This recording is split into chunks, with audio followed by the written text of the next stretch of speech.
এই যে রমজান আসছে সামনে, একটা হাদিস আপনারা সবাই শুনেছেন, নবীজি সাল্লাল্লাহু আলাইহি সাল্লাম বলেছেন স্বর্ণের অক্ষরে এটাকে লিখে রাখবার মতো। তিনি বলেছেন, আলা উখবিরুকুম বিআহলিল জান্নাহ, ওহে লোক সকল, তোমাদেরকে কি আমি বলে দিব না জান্নাতি মানুষ কারা? আপনারা জানতে চান জান্নাতি কারা? জানতে চান ভাই? আল্লাহু আকবার। আল্লাহ আমাদের সবাইকে জান্নাতি হওয়ার তৌফিক দান করুন। নবীজি বলেছেন, আলা উখবিরুকুম বিআহলিল জান্নাহ, তোমাদেরকে কি আমি জান্নাতি মানুষদের কথা বলে দিব না কারা জান্নাতি হবেন, তাদের মার্কা কি হবে, আলামত কি হবে? ভাইরা আমার, নবীজি সাল্লাল্লাহু আলাইহি সাল্লাম বলেছেন, দেখুন জান্নাতি মানুষের মার্কা কি, আলামত কি।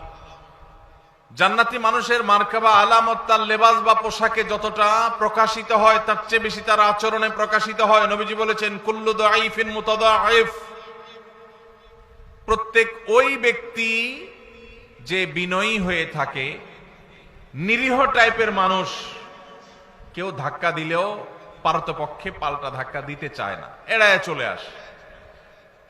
কেউ তাকে চরম অপমান করছে, সে চাইলে প্রতিশোধ নিতে পারে, কিন্তু মাথাটাকে নিচু করে সে জায়গা থেকে সরে যায়।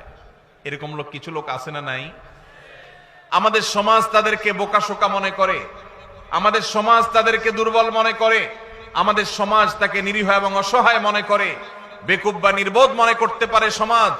কিন্তু আল্লাহর নবী বলছেন, এই মানুষগুলো তাদের যদি ঈমান, বেসিক যে বিষয়গুলো আছে, ফরজ বিধানগুলো আছে, সেগুলো যদি তারা ঠিকঠাক মতো পালন করে থাকে, তাহলে এই লোকগুলো জান্নাতি হওয়ার সম্ভাবনা অনেক জোরালো।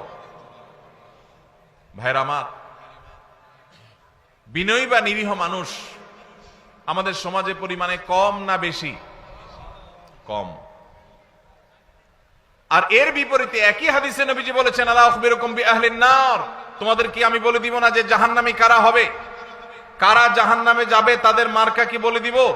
নবীজি সাল্লাল্লাহু আলাইহি সাল্লামকে যখন বলা হলো, হ্যাঁ আল্লাহর রাসূল অবশ্যই বলুন, তখন তিনি বলেছেন, কুল্লু উতুল্লিন জাওয়াজিন মুস্তাকবির, গোয়ার কিসিমের মানুষ, ঘাড় মোটা, তেড়া, রূঢ় স্বভাবের, শক্ত প্রকৃতির, দিলের ভিতরে কোনো নরম নাই, কোমলতা নাই, কোনো প্রকার বিনম্রতা নাই, মমতা নাই, যেটাকে বলা হয় শক্ত হৃদয়ের, শক্ত মনের মানুষ আছে না নাই? অহংকারী, তার ভিতরে কোনো বিনয় নাই, সব সময় তেড়া তেড়া কথা বলে, সব সময় গোড়ার মতো গায়ের জোর দেখায়, আছে না নাই?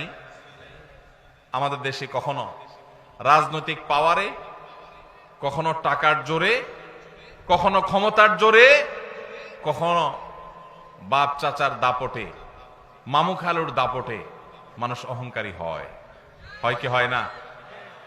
আবার অনেক সময় কোনো কারণ ছাড়াও মানুষ অহংকারী হয়। নবীজি সাল্লাল্লাহু আলাইহি সাল্লাম বলেছেন, আল্লাহর সবচেয়ে ঘৃণিত মানুষ হলো যে অহংকার করার মতো কিছু নাই, অথচ তারপরও সেও অহংকার